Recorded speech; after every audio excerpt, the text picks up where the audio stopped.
Hello, everybody, and welcome to the Fortress of Comic News, episode 252.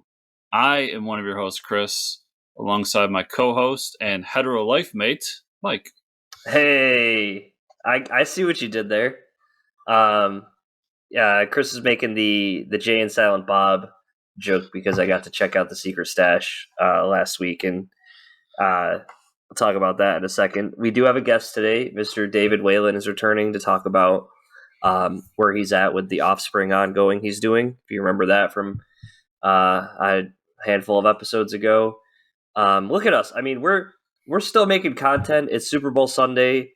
You're eating chips and pretzels, and we're here making sure we have a show for the fans. The show must go on. Exactly. So, based on the events of this afternoon, either congratulations, Cincinnati, or cut that away and, hey, LA won it. LA, because we will be in the future. So before we talk the news, for those of you who don't know, I travel quite a bit for work. I was driving down to Red Bank, Jersey. I didn't drive down to Red Bank, Jersey. I drove down to Easton. I can't remember. But I was like, just for shits and giggles, let me see how far away from Jay and Silent Bob's secret stash. And I was 10 minutes away. So I took that opportunity to stop there. There was an ice storm coming in New York, so I had to go down for a work meeting and come back ASAP. But I had 20 minutes to stop there. Red Bank's a beautiful town in Jersey, which is surprising because Jersey is a shithole. But sorry about that, Jersey people. All of our Jersey listeners, just shut off. Just shut up. I'm just kidding. I dislike the U.S. equally. I'm biased there. But anyways, the shop was cool. There's a lot of movie memorabilia. I sent Chris a bunch of pictures. I almost felt guilty going in because he is the bigger Kevin Smith fan than I am, and the one who got me into all the Kevin Smith stuff that I hold dear to my heart, like the Fat Man on Batman podcast. Right. They have, but I did pick up some goodies there. They had the Hit Girl in Hollywood trade from Kevin Smith signed by him. I got this awesome. I forgot he did that.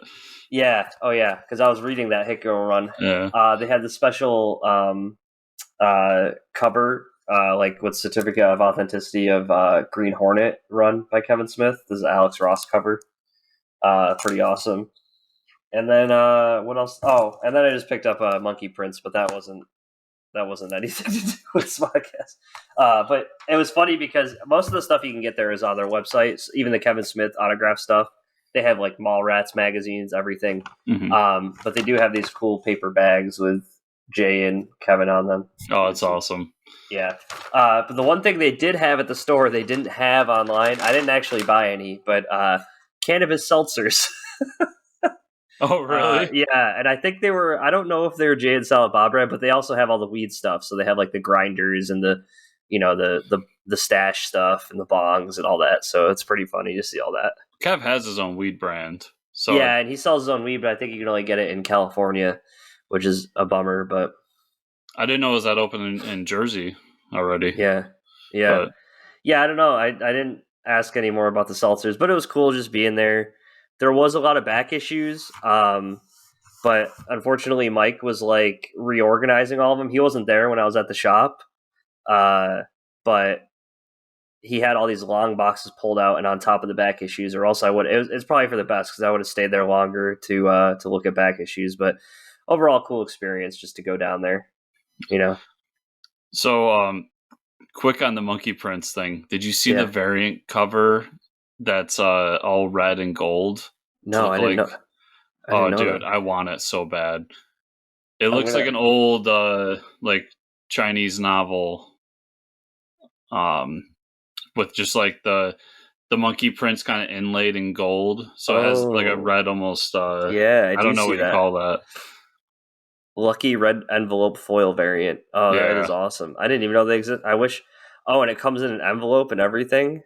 Yeah. I didn't know that existed until last week, and I was like, that's nice. If I ever see that, I'm buying the crap out of it. Yeah, where do you even get that? It's probably I'm sure it'll sell out. It's probably on eBay right now. Oh, it's probably one of those 1 in 1,000 variants where you got to fucking basically fund the book for DC. Yep. Oh, it is on. It's on. Let's see, Midtown Comics. Oh yeah, $30. Yeah. I don't know. Yeah, it's hard to get me to pay over 20 for a variant cover. Yeah, I don't like paying much for variants either. Because I'm a cover A guy most of the time, but like there's cool variants everywhere. Mm-hmm. But next week, so everybody's listening to this, I will be down in Florida, and I will be the one with tales of comic shops. Yeah, Chris is gonna come back with all his tales of visiting comic shops. I can't wait to hear about them. Yeah, but that was a little getaway in between my work trip. It broke up the 3.5 hours I had to drive. Yes. Like I was telling you off air, I'm going to make that trip in the near future. It's easy. It's all 90. It's one straight roads. It goes by pretty quick. Put an audiobook on, and you're pretty much good to go. I've driven down to Jersey a few times, and it's a decent hike, but I could do it in a day easily. I just hate driving the Garden State Parkway. Is the worst part. Yeah. But other than that, people are just crazy in Jersey. I guess we'll just jump into the news. What do you think? Do it. There's a lot of it. This was pretty surprising. We got a release date for Obi-Wan Kenobi, and fairly sooner than I thought. I didn't even know it was done filming. Yeah, I guess I missed that too. May 25th. So, yeah. I don't know. How many months is that? March, April, May. Yeah. It's about 3 months, which is pretty crazy. But yeah, I was surprised because normally, May 4th. Yeah, right. But I'll be curious to see if they do something for May 4th now. Yeah, you think they would, release something. I mean, in terms of Disney Plus. I know there'll be comics, there'll be all types of shit, but... They also released that poster with him on it, too. So that's pretty cool to see. Yeah, I'm excited. I mean, I'm so excited. I guess I didn't realize, and then we could just jump into Book of Boba Fett episode 7. That was the season finale. Yeah. Because you can't have this dude ride a Rancor without it being the season finale. I guess.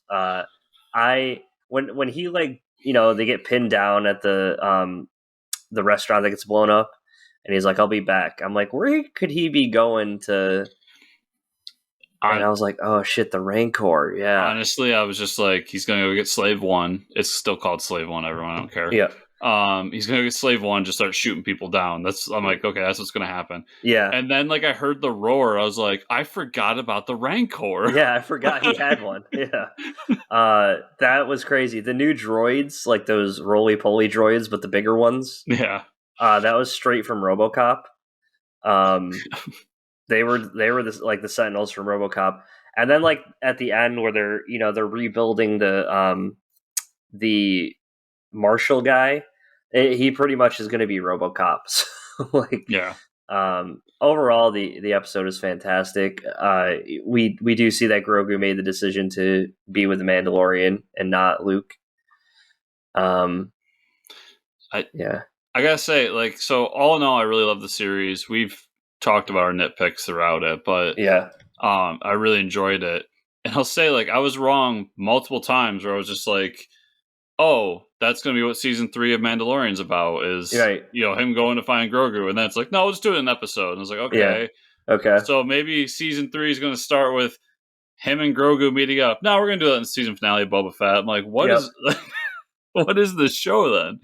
Mm-hmm. So I like that they subverted my expectations a lot near the end there. And all in all, that last episode was great. Everything about it. I think Cad Bane is not dead. I don't know. What do you think? I think he's dead because he's dead. So it's just poetic justice because Cad Bane's such a dick to Boba when he's younger, and he's a big part of Boba's life in the Clone Wars. Mm-hmm. So for him to come back and get his revenge on him like that is just, it's going full circle. It's closing the loop. So okay. I hope that he stays dead because it's just a perfect way to end it. Mm-hmm. Yeah, I just want more Star Wars, and it sucks that we have to wait. Yeah, we get Moon Knight in March, but still, I'm excited for Moon Knight. I didn't put that in the notes, but that Moon Knight Empire cover. Oh, I didn't see it. Oh, it's class. Like, you know how we saw the Moon Knight where he's got like the bandages going around him, and everybody's like, "That's the costume." Yeah. Well, this was actually him standing with just the face mask and the suit. And I just looked at it. I was like, "That's awesome. That's what I want, because that's the perfect Moon Knight for me." Like, awesome. Him doing the full Batman cowl thing is cool too, but when he's in the suit, just walking around like a fucking badass, I love it. Speaking of Batman, did you buy your tickets yet? Nah. I tried to get the tickets because the IMAX theaters are doing early release on March 1st, Tuesday night, but it's only one showing and it's sold out already. Couldn't get them. I'll go to my local theater. It won't be sold out, so I'm not too worried about it. There you go. I did. So all week there's been the joke at work because there's a Little Caesars in our area. And I was telling all the other drivers, I'm like, we should all just meet at Little Caesars so we can get bat calzones. Of course, we never did, but I wanted to walk in and do it just to get you a little mini poster. But wait, is that a thing? Yeah, they give mini posters with the calzone. What the hell? I didn't know it was an actual thing. Yeah. I guess they are in the shape of a bat, right? Yeah. Wow. And it's like $5, and it's the greasiest, nastiest pizza in your life. So yeah, I don't know. I like the crazy bread, anyways. But overall, Boba Fett I think was great. Curious to see where they go from there. But I will say, any of the scenes with those idiots on the mopeds, man, I could give a shit about any of them. Like. Yeah, I'd like them. I feel like they're terrible actors too, or something. I just don't know what they just don't. They feel out of place in every scene. I liked how the one woman like went and ended up sniping at the end. Like at least they had their place at the end of the day. Mm-hmm. But yeah, they all in all, like they were there just so they could be his backup, I guess. And yeah. Peacemaker episode 7. Filler. Yeah, filler. Basically filler. I don't know. Their leader gets killed, so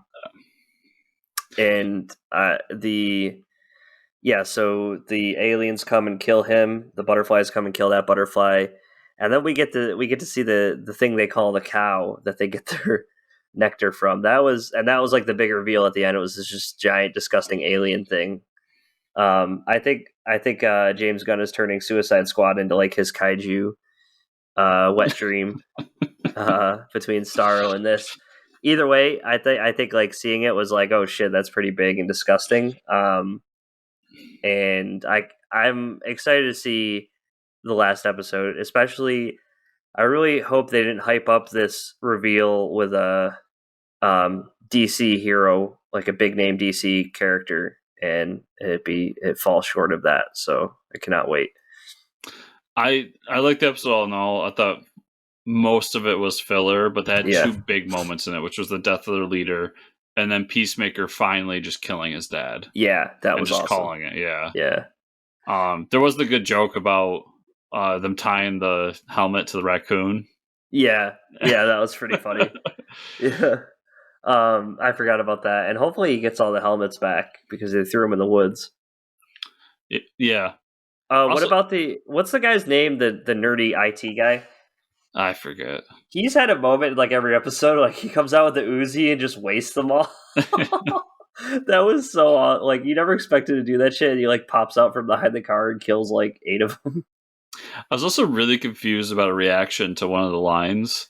I don't know if you saw this week, but like his dad, when he's screaming at him about how he's a piece of shit, and one of the things he says is, I should have killed you when I caught you sleeping with that dude or something like that. And everybody's like, it's confirmed Peacemaker's bisexual. I was like, wasn't that confirmed in like episode 2 when he was having a threesome with Vigilante? Yeah. Yeah, he already talked about that. Yeah, he's like sleeping with the girls and the guys or something like that. Like, yeah. I was just confused. I'm like, I thought we already went through this. And everybody's like making a big fuss about it. Like, didn't you hear that in episode 2? Yeah. I overall love the show. I can't wait to see the last episode. I'm stoked for this last episode. Yeah. Yeah. I need to see it. It needs to happen. And I'm gonna be down in Florida watching it with my father, so that'd be interesting. If he's caught up too, that'd be crazy. Movie news: Russell Crowe has joined the cast of Sony's Kraven the Hunter movie in an undisclosed role. Rumors say that there's flashbacks of Kraven's childhood, which would suggest that Kraven will play his father. Okay. Crowe will play Kraven's father. Yeah. Russell Crowe will play Kraven's father. I mean, that's kind of fitting. He's a very theatrical actor. Yeah. If he goes all gladiator on it. I don't have much to say because like the Sony verse, I'm just not feeling it. They gotta get their big movie. They gotta have their first Avenger. They gotta have their Iron Man. You know, to really suck me in. I agree. After years of attempts at Valiant Comics, they look to be moving forward to the Harbinger movie, going to Paramount Pictures. The studio signed Wes Ball to direct.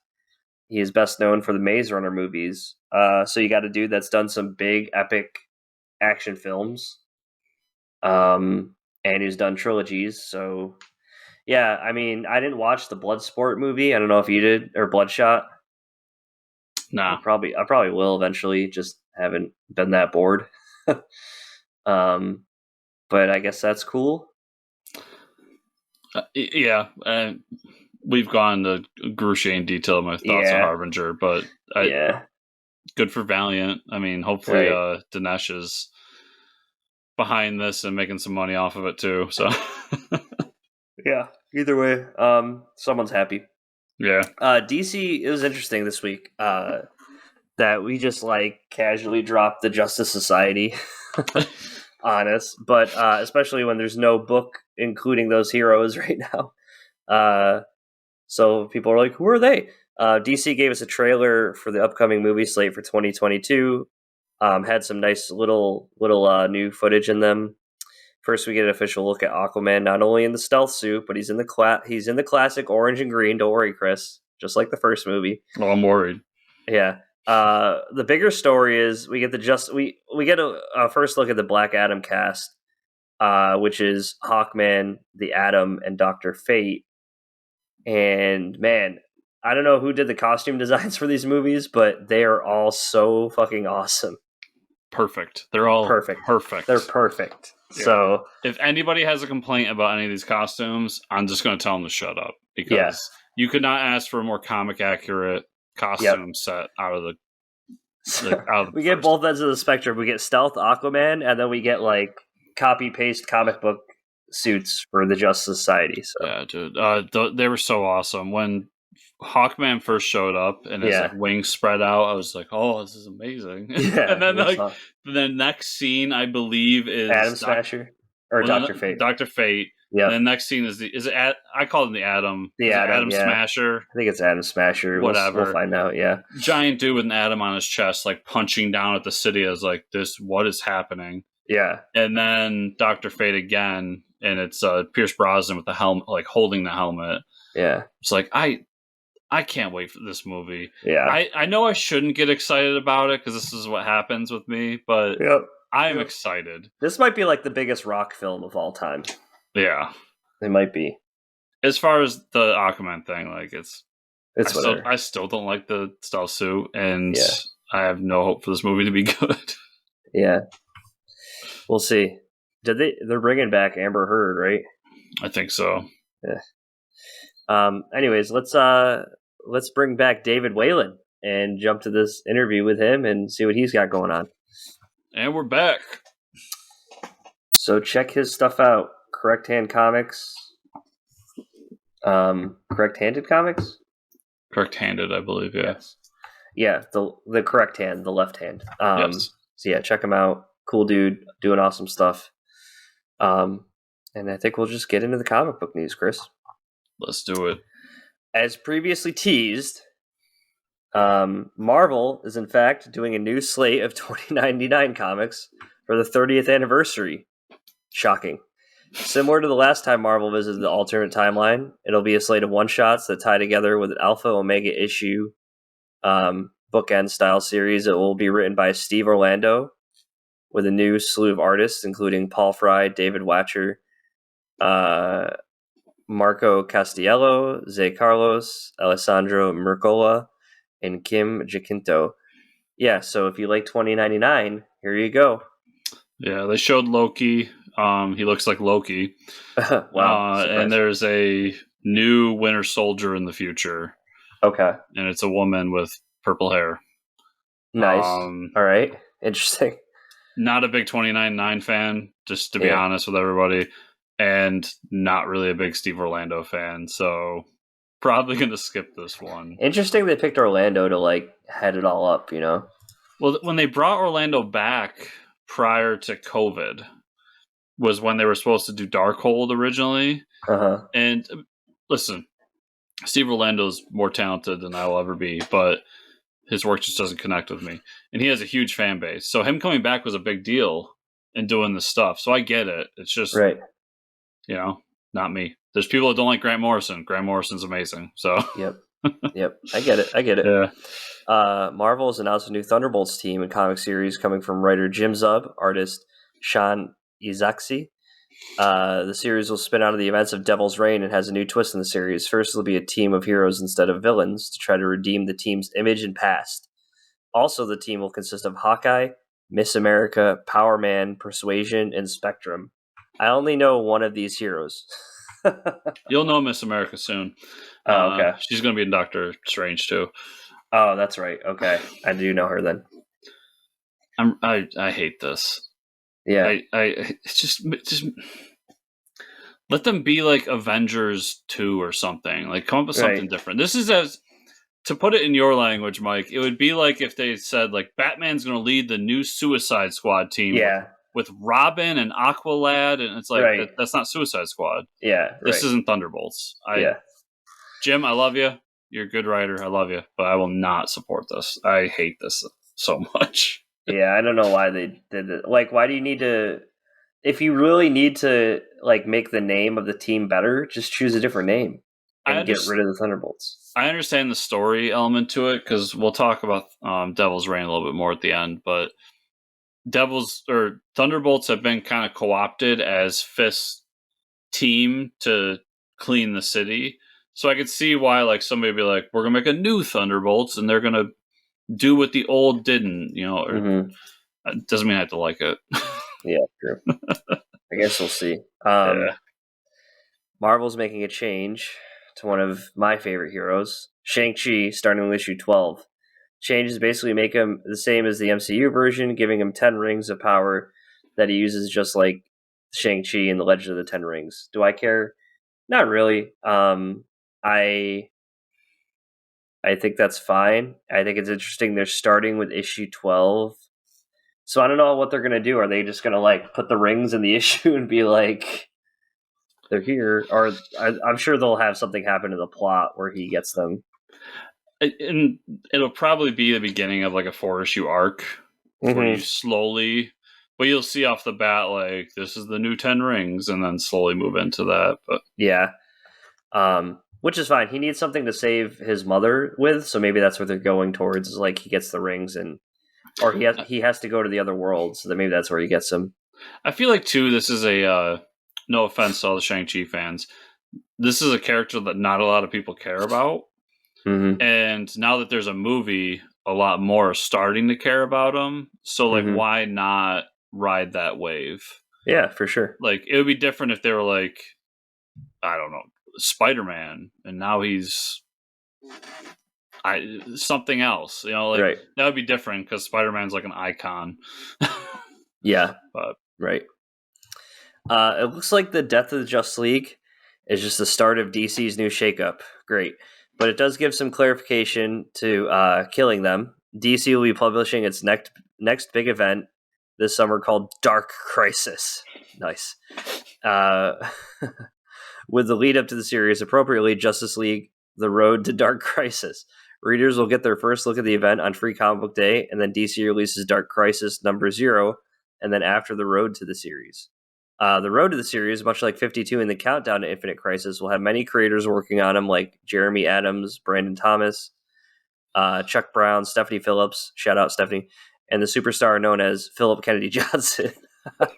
Nice. And with art by Clayton Henry, Dan Jurgens, Fico Osio, Emanuela Lupacino, Leila Del Duca, and more. The main Dark Crisis series will be written by Joshua Williamson with art by Daniel Sampier and Alejandro Sanchez.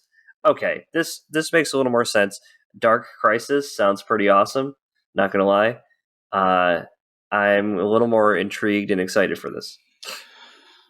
Yeah, so I wasn't a DC fan at the time, but from what I've been told and my knowledge of it, when Infinite Crisis happened and they were doing the road, it was either the Road 2 or it was 52. Countdown to 52. Whatever it was, yeah.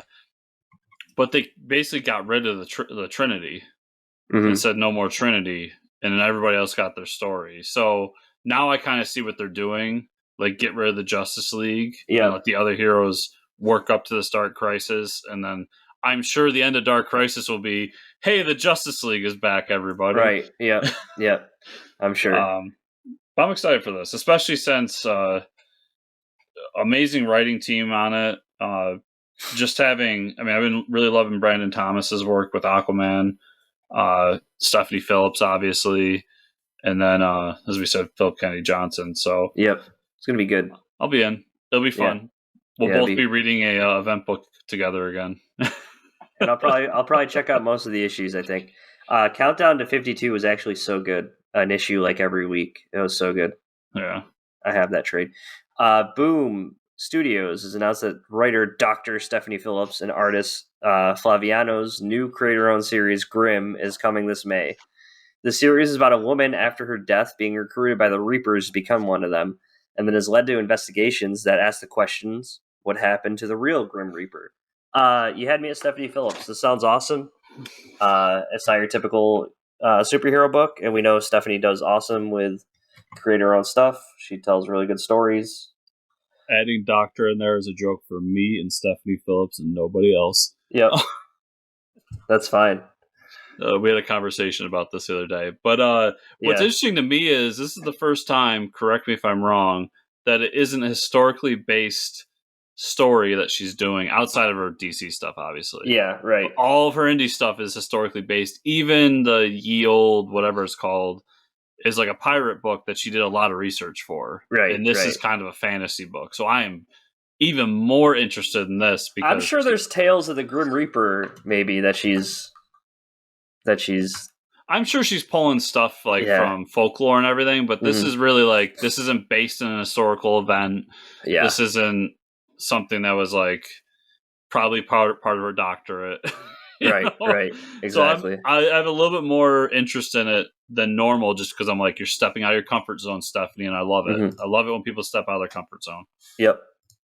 Charles Soule and Ryan Brown are reuniting for a new limited series called 8 Billion Genies. This series will be published by Image Comics. It's about a world where everyone is given a genie and grants them one wish all at the same time. This sounds awesome and a lot of fun.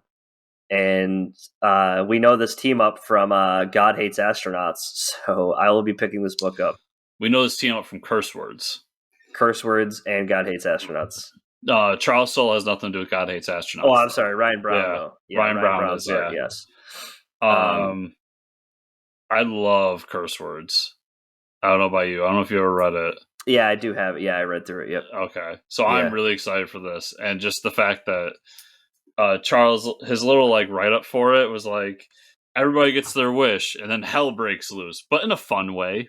Yeah, in a fun way. You got me. Yeah, sold. That's all I needed to hear. See, just the simple explanations like that is fine.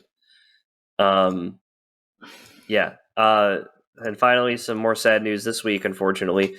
British comic artist Ian Kennedy, best known for his work on 2000 AD, pretty iconic series coming out of England, has passed away at the age of 89. So pretty high up their age. Hopefully he had a long and fulfilling life. He'll be immortalized in the comics that he worked on, which is always great. 2000 AD definitely has a huge fan base, so glad to see he was involved in that, and wish his family the best. Yeah, and he spent the last 10, 15 years of his life retired, so yeah, good for him. Yep. And let's get into what we read this week. Comics. I read a whole trade. I picked up the trade of Basilisk by Colin Bunn. Jonas Scarf. It's a cool series. Have you read Basilisk? I am not. So it's about a group of like these metahuman style people that were like experiments that have these. They all have like powers based on their the five senses. One of them gets captured, who was kind of like the rogue of the group, by a woman, and it comes to find out there was this incident where they just like lay waste to people and will always leave one survivor, and that one survivor like always tells stories about these people to become like a worshiper of them and calls them gods. Well, this lady was a survivor, and she was obsessed with killing all of them. So she like lures them out into the woods because her daughter and husband died during the time when they started killing all these people. So she has to take personal vengeance. Great story, and it kind of follows up to where there might be another series. I read through Geiger, the Giant issue. Had to pick this up in physical form. Finally finished it. Really good. I know Chris had read it last week. More excited to see more of that universe. I like what they're doing with it.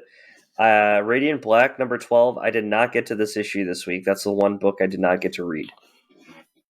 I'm behind on that book. Okay. No One Left to Fight. I thought this was the last issue. This is No One Left to Fight, number 5. 2-5. Aubrey Sitterson, Fico Osio. Art's always fantastic. This was the big Goku versus Vegeta moment because the Goku knows he's going to die, so he said, let's have one final fight of all fights. The Goku character is like gone at the end, and the Vegeta guy is left standing. I do those names to paint a better picture for everybody, and they don't know where he is, so that's kind of how it wraps up. They're like, "Is he gone?" ? And I'm sure he's maybe still alive. Superman, Son of Kal-El. I'm just over this book, I think. I like the thing happened. They resolved the issue with the giant kaiju coming to Metropolis, but it like paints Superboy. I'm going to call him Superboy in a bad picture. That'd be correct. Yeah, he's not Superman. And then basically the guy who runs the island says, "Oh, we have other metahumans to take care of everything." And then there's some other conversation and kissing between him and his boyfriend, which I don't really care for. It's not even the kiss that bothers me. I just don't want to see Jonathan Kent and having relationship with someone. I want to see Jonathan Kent buddy cop with Damian. Somebody explained it to me in a way that explained how I felt, and kind of got rid of some of the bullshit behind it. I don't like teen melodrama. Yeah. So I don't want to read it.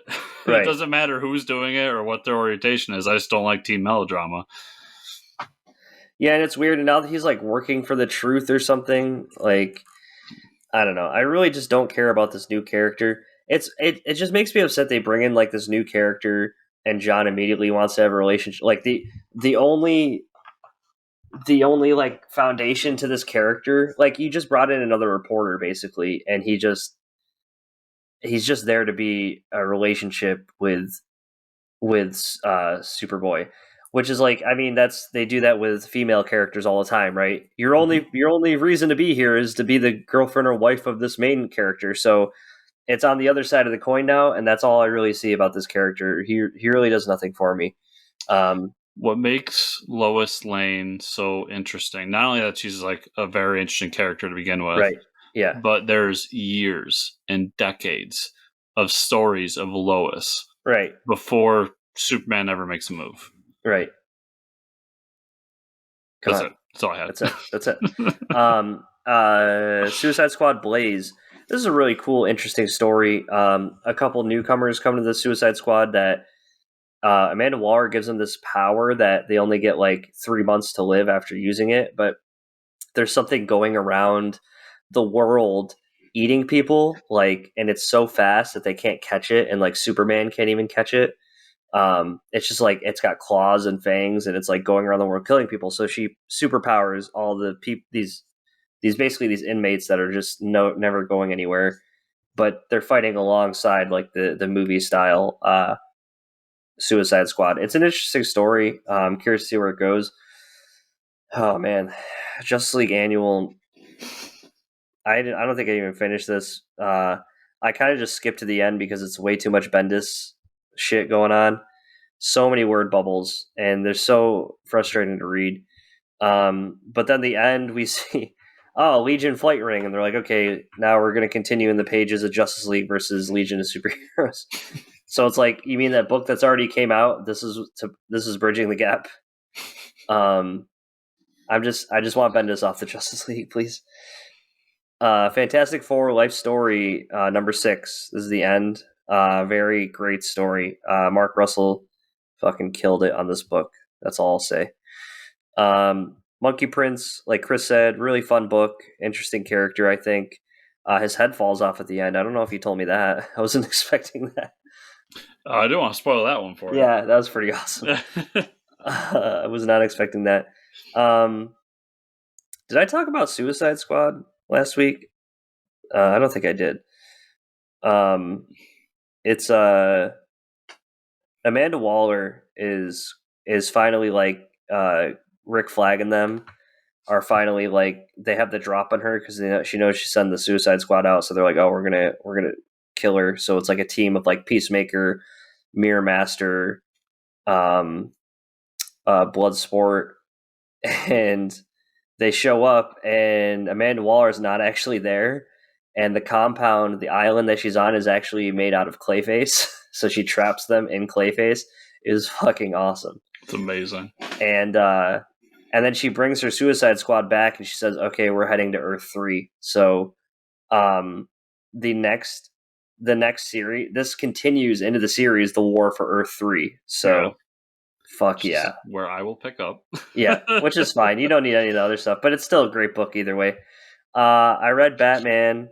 I do like the extra Robin story in there. I told you I like that new Robin. The twist at the end of the Batman book where Lex Luthor didn't know that the Batman Incorporated was going to be working for Abyss was kind of interesting. So they're like, Abyss is our leader, and they want to kill Lex Luthor. So now it's Lex Luthor and Batman versus the Batman Incorporated in the Abyss. So it took an interesting twist. I really like this series.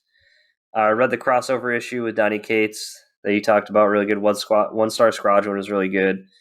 Justice League Incarnate was awesome. Interesting way to end it. We're going to have a big battle with some darkness characters. I'm sure that maybe Dark Crisis is coming out of this. Who knows? Most likely. If everything is related to darkness. And we just got to catch up on all the Crises events. So here we go. And that's all I had this week. Okay.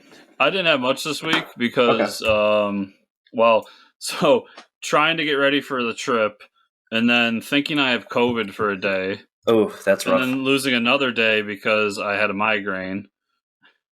Yeah, that's never fun. I've done it. Yeah, I didn't tell you this story. I'll tell you the story real quick. But I thought I had COVID because I couldn't taste my Mountain Dew. Oh, no. It just kind of tasted like seltzer water. And then I realized I just got a shitty Mountain Dew. Oh. But it made me sit back and realize I can't comprehend what it means to not taste and smell. Yeah. I just can't comprehend it. So right. But anyways. I wouldn't. Yeah. I'm in the same boat with you.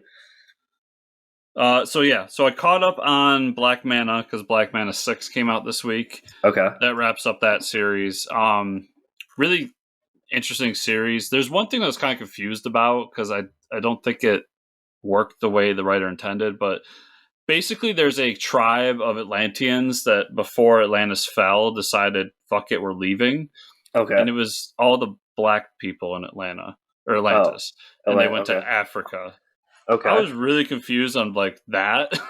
Interesting. I'm because then that tribe creates, and that's where Black Manta descends from, and then the new hero villain they introduce, Devil Ray. Okay.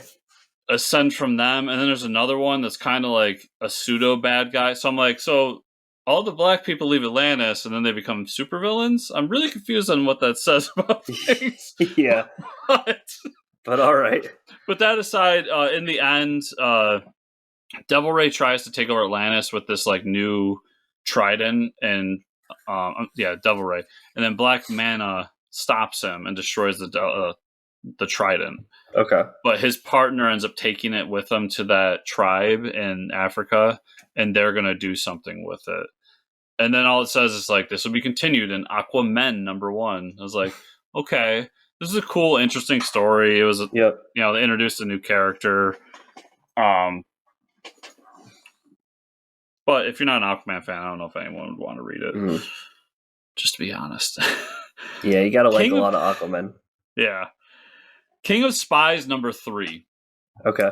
I love King of Spies. We haven't talked about it in a few issues, but this is literally Millar just having all of his anger out on everybody he hates in a comic. So I think the basic premise where he's like a retired spy who's going to go back, and so in this issue they kill 2 politicians in Europe.